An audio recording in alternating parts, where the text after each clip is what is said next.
From a collection of Unmitigated Pedantry, the blog of history professor Bret Devereaux. Is the United States exceptional? It is the week of July 4th, and so I hope that everyone will once again forgive me for taking a break from our normal fare to write out an argument that I've had brewing for quite some time. I especially beg the indulgence of all of my international readers, since I am once again, in the proper tradition of my country, going to go on at some length about my country. It is, after all, what we do.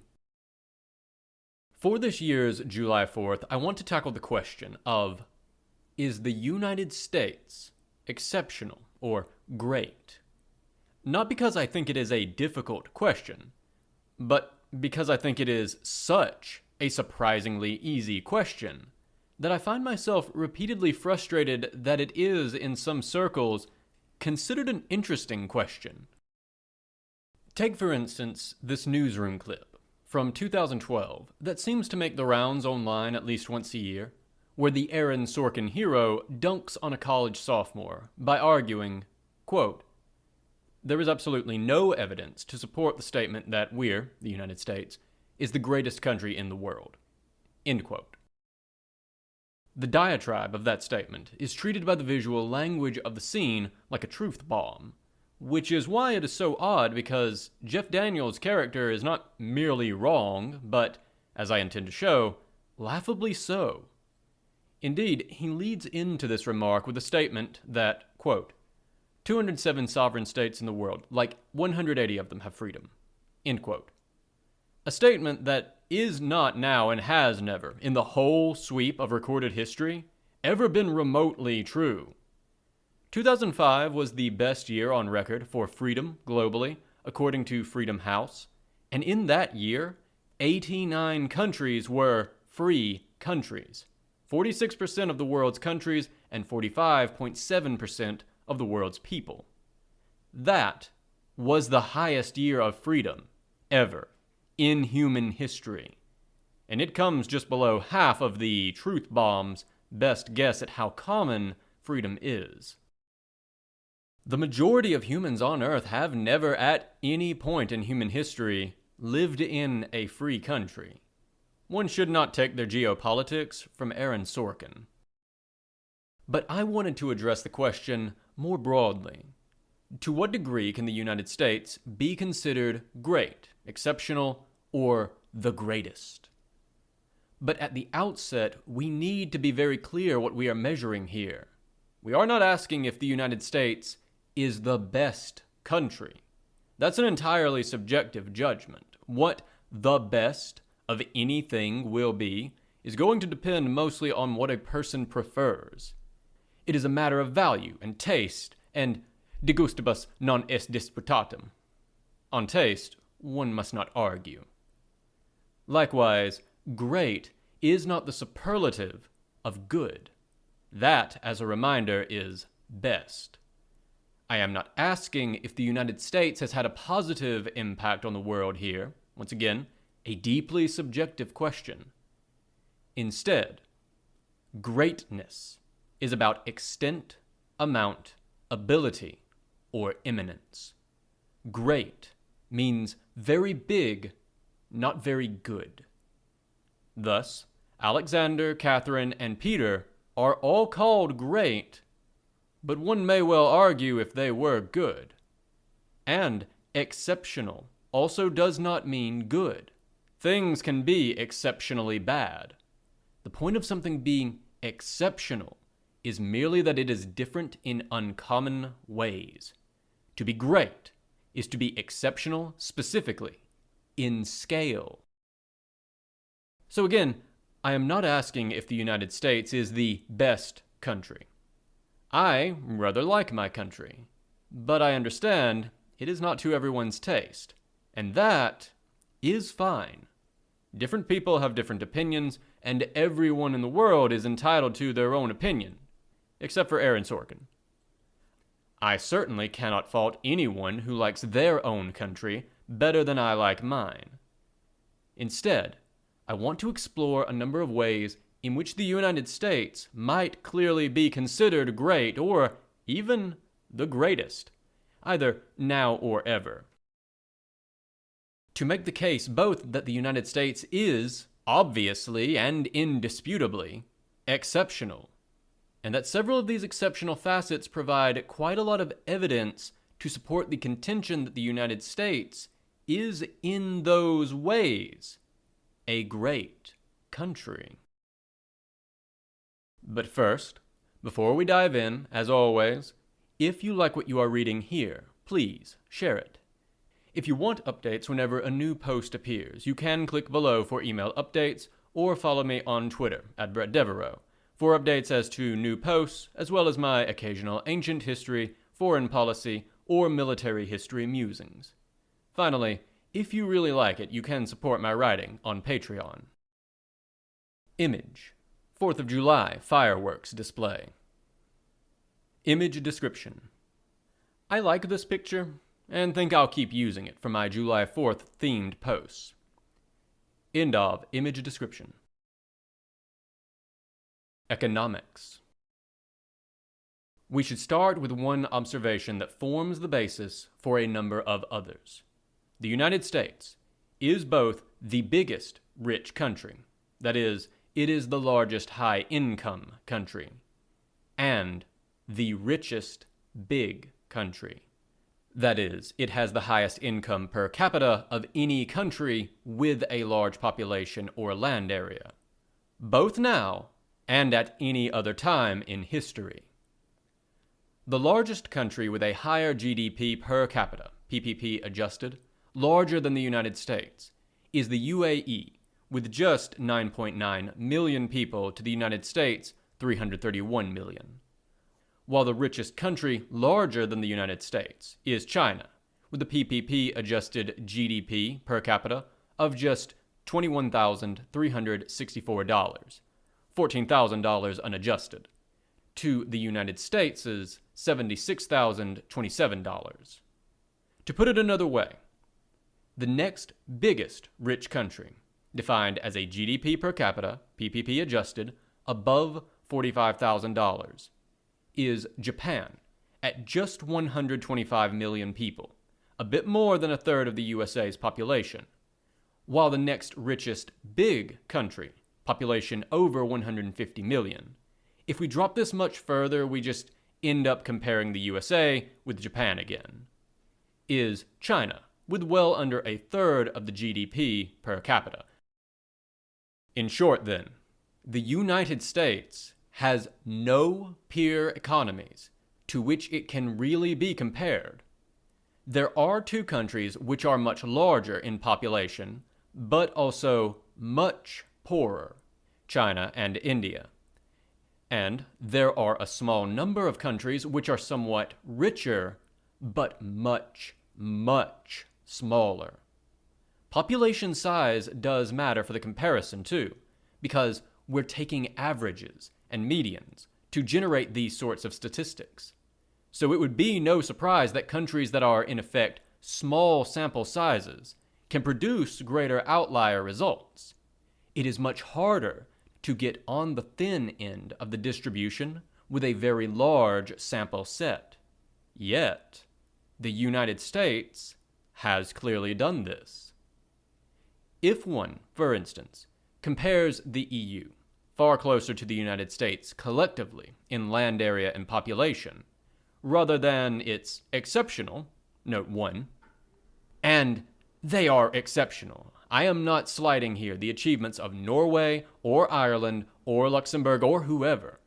The thing about greatness and exceptionality is that it is possible for many people or countries to be great and exceptional in different ways. Again, the argument here is not that the USA is best, but that it is unusual in ways tending towards greatness in some sense. End of note 1. Smaller components, the difference becomes obvious.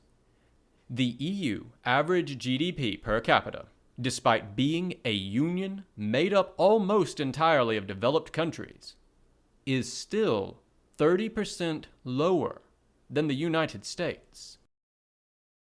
One might complain about measuring GDP per capita on the grounds that inequality, and the United States has quite high inequality for a developed country, means that much of that wealth doesn't filter down, which is true. But besides the point, as the United States also has an uncommonly high median adult income, second in the OECD behind only tiny Luxembourg. Note 2. Don't worry, Luxembourgers.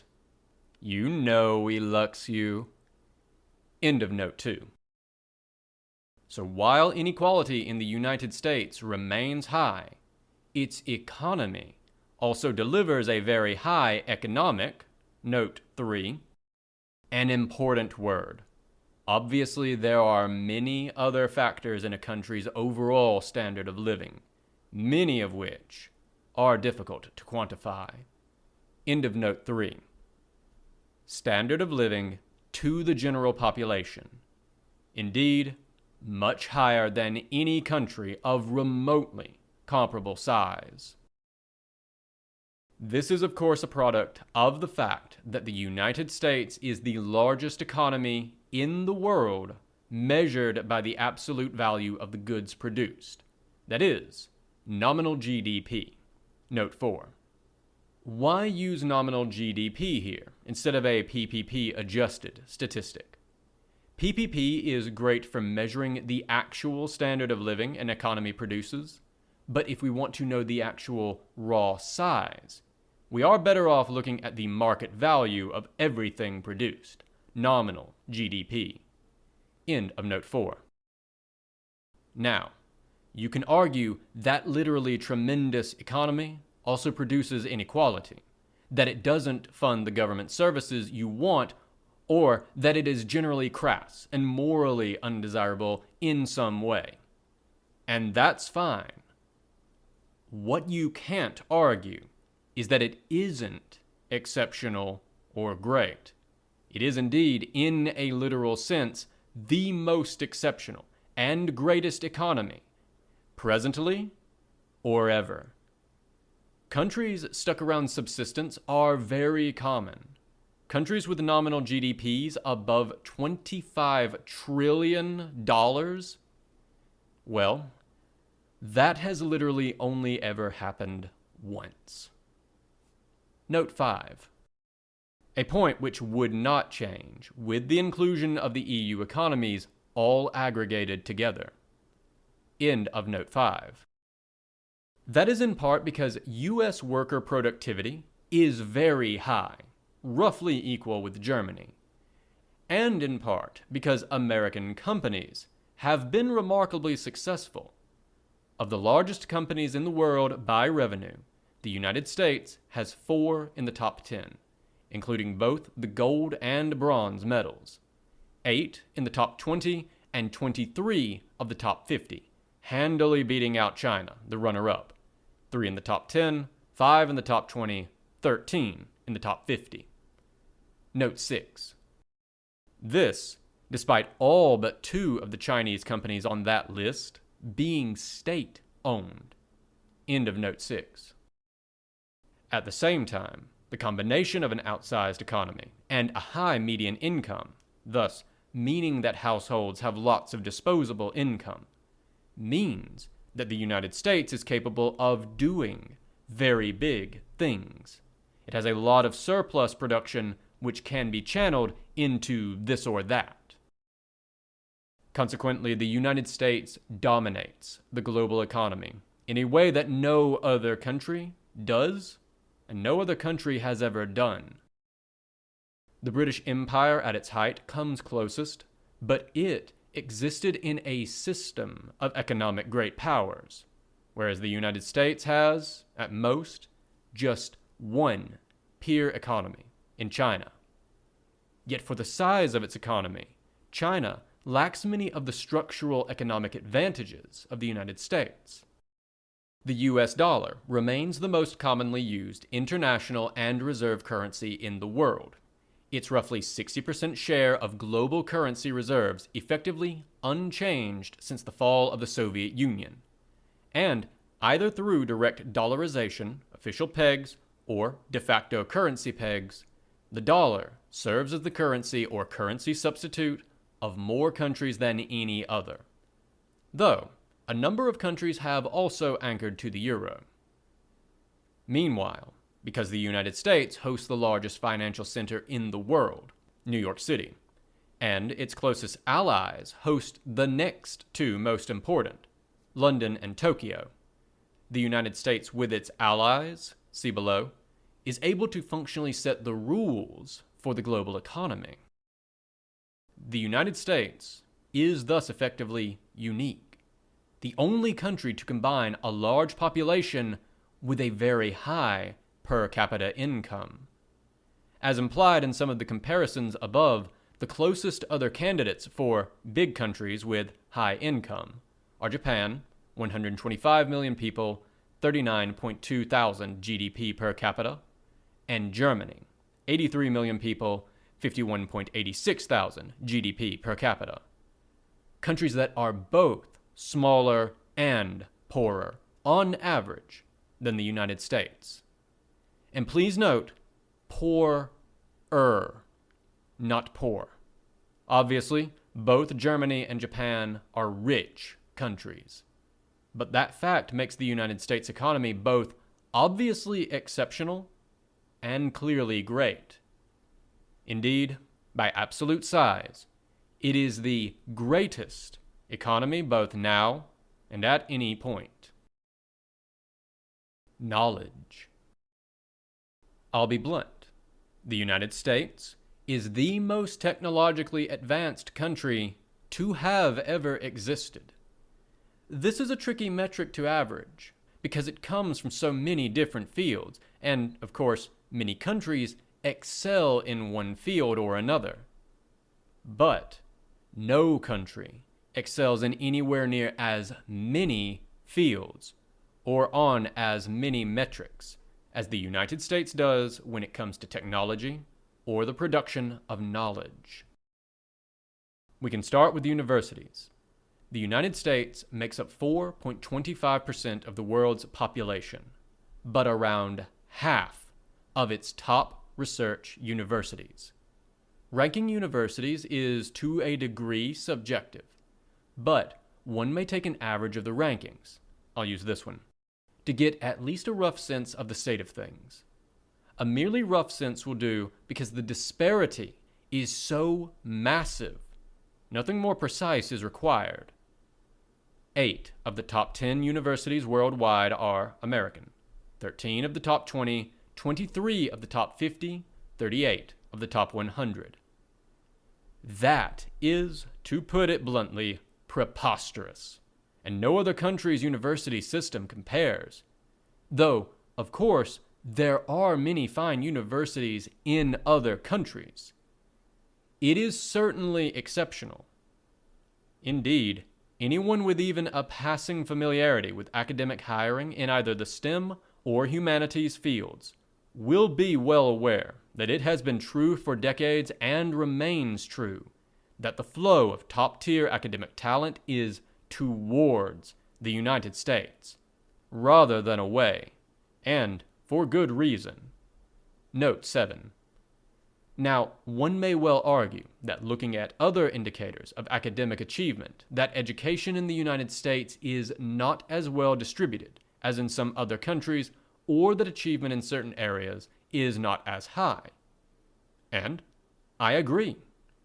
As with many things, this is a question of priorities and focus, with a dash of big countries with the diverse populations are harder to maintain. End of note 7. The same dominance is visible in the tech economy. Indeed, the two go hand in hand. As Forbes counts it, of the 10 largest tech companies in the world, 7 are American, 13 of the top 20. That level of dominance, too, is preposterous. The obvious comparison point would be the EU, a collection of developed economies roughly the same size as the United States when put together. which has just 2 entries on the list. Note 8. Though, while we are noting exceptional countries here, Taiwan and South Korea both have 2 entries in the top 20. With 50 million people, South Korea is thus about as well represented on the list per capita as the United States, while with 23 million people, Taiwan punches well above its weight, even compared to the United States. End of note 8. Software in particular is astoundingly dominated by American firms, though note that list excludes companies with substantial hardware interests. Internet companies are not quite as US dominated, but the United States still makes up a simple majority of the largest companies. The point here of counting companies is that it provides at least some window into who is producing the most advanced and popular products worldwide. Or, take another way to measure the question.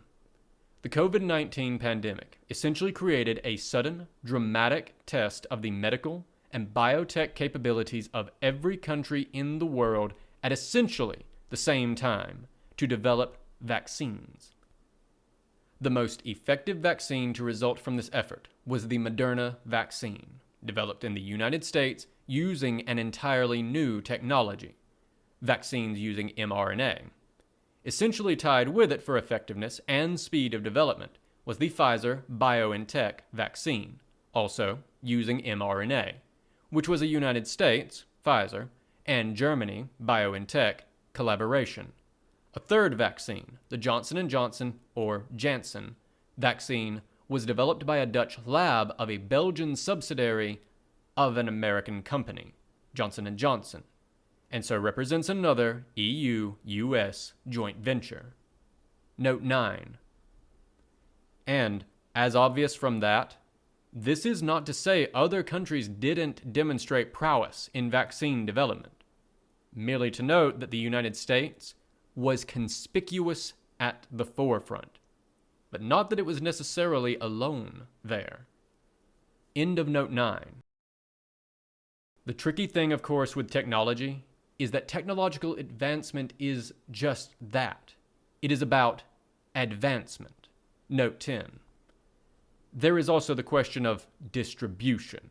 That is, who has access to the technologies that exist. Here, one may well admit that the United States does not do as well. Per capita broadband access in the USA is, for instance, higher than Japan, but lower than Germany. Again, I do not contend that the United States is best in every category.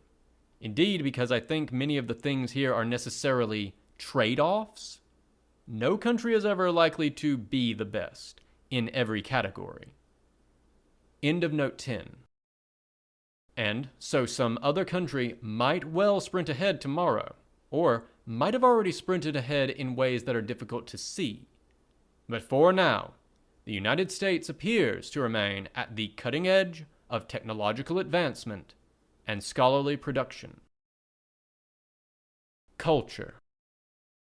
Last year, we talked about how the culture of the United States was unusual. In a sea of nation-states, the United States is unusual in rejecting the nation as an organizing concept. I'm hesitant to say this is a unique feature of the United States, but it certainly is unusual. The United States is already an uncommonly blended country, as discussed in the link above, and only becoming more so. And despite, or perhaps because of, the difficulties that often come with such a diverse population, the United States is also arguably the world's oldest functioning democracy, and likewise arguably has the world's oldest still used constitution, all of which is clearly exceptional, even accounting for recent polarization and turmoil. Despite the heterogeneity of the United States population, American culture is distinctive. In particular, By at least some measurements, the United States is above and away the most individualist country in the world, an outlier even compared to other English-speaking countries, which also tend towards a strong individualist bent. The United States is also effectively alone as a high-income country, which is also very religious, both in terms of saying that religion is important, but also in actual religious observance, like daily prayer. Of course, not all exceptions are good. The United States is unusually violent for a high-income country. Interestingly, in both religion and violence, the United States becomes much more typical if you look at all countries, but is extremely exceptional as a high-income country. It might well be argued that, for better and for worse, one thing that seems to make the United States exceptional is that it became a rich country without adopting the normal behaviors and values of other rich countries. Note 11. And of course, this is a point where the issue of values becomes very clear. One could easily cast the normal behaviors and values of other rich countries as either national maturity or godless complacency. I have no interest in litigating that debate, except to say that extremes of both positions are silly. But it is a point where one's values are going to dictate what one thinks about the United States' exceptional nature. But that doesn't change the exceptionality of that nature. End of note 11. Or to put it another way, the United States is the country equivalent of a rich American that nevertheless continues to insist they're just middle class. Note 12. My better half is responsible for this joke. I am responsible for its poor delivery. End of note 12. On the other hand, American culture and cultural products are pervasive in a way that no other culture has ever really been.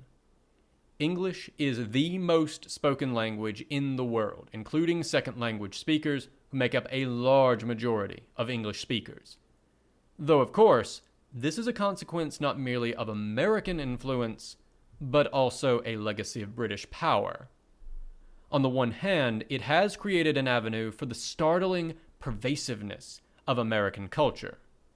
Of the top grossing films worldwide, American production companies are responsible for all of the top 29 before Skyfall 2012 finally gives us a non-American entry. Note 13. Though Harry Potter and the Deathly Hallows Part 2 and The Lord of the Rings: The Return of the King were both co-productions with non-American companies, and based off of literary works from the UK, so there is some wiggle room here. End of note 13.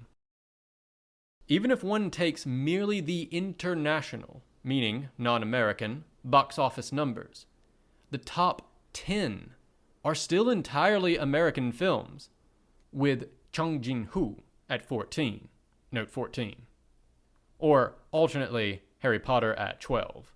I am going here by film producers rather than actors, to try to be consistent, but this does create some obvious oddities, with an American-produced adaptation of a famous novel from the United Kingdom. End of note 14. At last breaking the American production or co-production sweep.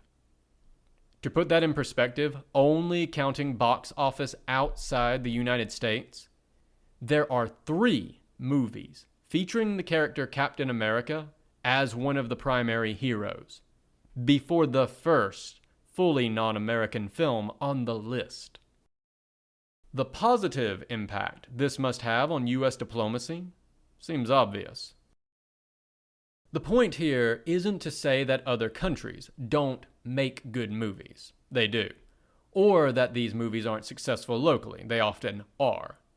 But that the U.S. film industry is alone in having a commanding presence in every media market where it isn't actively banned by governments. American products aren't quite so dominant in other media. The United States clearly shares the dominant position in gaming with Japan, in terms of best-selling games worldwide, for instance. But for one country to be so prominent everywhere, culturally, is certainly exceptional. US products utterly dominate global brand recognition, for instance. In fact, this level of global pervasiveness is entirely unique, a product of American cultural pervasiveness colliding with the first emergence of a truly globalized culture, itself made possible in part by information technologies invented in the United States. That has allowed the United States to project the kind of cultural hegemony that great powers might have enjoyed in their local regions, but to do so globally for the first time. No country has ever been as culturally pervasive as the United States. As a historian, I can only wonder what future historians will make of the long-term impact of the American cultural moment in shaping an emerging global culture. Note 15. Assuming we as a species make it that long. End of note 15. It is a stunning and singular achievement, and alone would be enough to mark the United States for greatness, which again is not the same as goodness. If you hate mass-produced American films, that's fine. The point is extent and amount, not subjective quality. The signal achievement of a world historic state and culture, were it not for the next thing. Power. The United States today is the most powerful country to have ever existed, by functionally every metric. Even as the diplomatic and security environment the United States faces becomes more challenging, in part by our own making, the position the United States occupies today is one no other country has ever occupied. It is generally observed that the United States continues to have the most powerful military in the world. While the American edge in military power may have eroded since the 1990s, absolutely massive U.S. military spending continues to buy an incomparably massive amount of military power. The United States operates half of the world's active aircraft carriers, 11 of the top 11 for raw combat power, which mostly comes down to the size of their air wing. The United States has both the world's largest air force, the United States Air Force, and the world's second largest air force, the U.S. Navy. Note 16. Depending on how one counts, the Russian Federation can edge into second place ahead of the U.S. Navy. End of note 16. While American military equipment is not always the best, although it frequently is, the arsenal of the United States is in the top tier of essentially every class, while frequent military interventions have established a consistent track record of high performance from the men and women of the U.S. Armed Forces, albeit a much more disappointing record from the decision and policy makers of the U.S. government. Moreover, the sort of comparisons that get made counting tanks or soldiers often undersell the gap in capabilities, especially when it comes to power projection. France required U.S. logistics and airlift support in order to operate in Mali and the broader Sahel, about 2,000 miles from Paris. Russian logistics were unable to cover the trip to Kyiv, about 450 miles. The United States, by contrast, has conducted major military operations in Kuwait, 1991, 6,500 miles from Washington, D.C., Iraq, 2003 to 2017, roughly the same distance, and Afghanistan, 2001 to 2021, roughly 6,900 miles. No other country today is capable of global power projection on remotely the same scale, at least for now. But raw military power, hard power, isn't the only kind of power. Fortunately for the United States, it also leads in every other kind of power. Normally, due to balancing behavior, we'd expect a large coalition of allies to oppose U.S. interests. But instead, the opposite is true. The United States leads the largest collection of peacetime allies in human history. The United States has essentially constructed a web of interlocking alliances with the USA at the center. NATO alone makes up a simple majority of global military spending before one even considers other treaty allies of the United States, like Japan, South Korea, Australia, New Zealand, and at least notionally, most of South America. Of the 10 largest economies in the world, the United States has mutual defense arrangements with 7 of them, not counting itself. So 8 of the 10 are all on one side. And one more, India, is a major defense partner, but not a treaty ally. It is an alliance system so expansive that effective global diplomatic balancing becomes impractical. Countries whose interests oppose the United States can contest American interests locally, but struggle to put together any kind of coherent anti-US bloc outside of symbolic votes in the UN. That diplomatic soft power has in turn enabled the United States to consolidate tremendous amounts of institutional power. The UN, of course, has its headquarters in New York, and the United States and its close allies, France and the United Kingdom, collectively have a simple majority of the permanent members of the UN Security Council. Note 17. Which, in turn, lets them force Russia and China into sometimes embarrassing self-protective vetoes. End of Note 17. The World Bank is headquartered in Washington, D.C., and the United States has the largest voting share in its governance, followed closely by U.S. allies Japan, Germany, France, and the U.K. The IMF is likewise headquartered in D.C., and every single one of its first deputy managing directors has been an American, without exception. But Stanley Fischer had dual citizenship.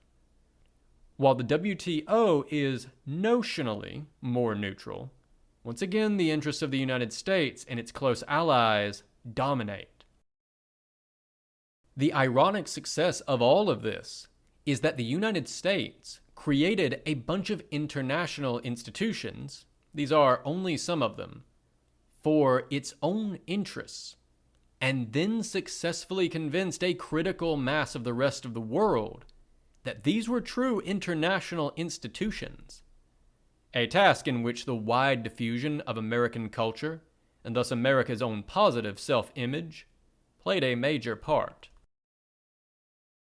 The result is an international system where, without declaring war or instituting a blockade, the United States can, almost casually, organize a large coalition of countries to do things like banishing the world's 11th largest economy from global financial markets, forcing that country into default in just 4 months.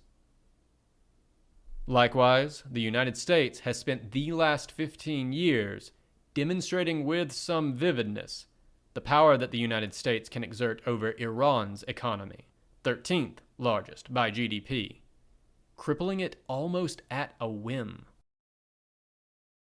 The result of all of this is the bizarre situation that the world's foremost land power is also the world's foremost naval power, which is also the world's foremost diplomatic power, which is also the world's foremost economic power, entrenched in the high ground of most of the world's international institutions. One may, of course, argue that this situation is changing, albeit slowly. But at the moment, the contrast is startling. The sphere of Russian influence does not quite reach Kyiv, about 150 miles from the Russian border. And the sphere of Chinese influence does not quite reach Taipei, about the same distance but over water. But American influence evidently reaches both, despite the former being 4,300 miles away and the latter 6,500 miles away from American shores.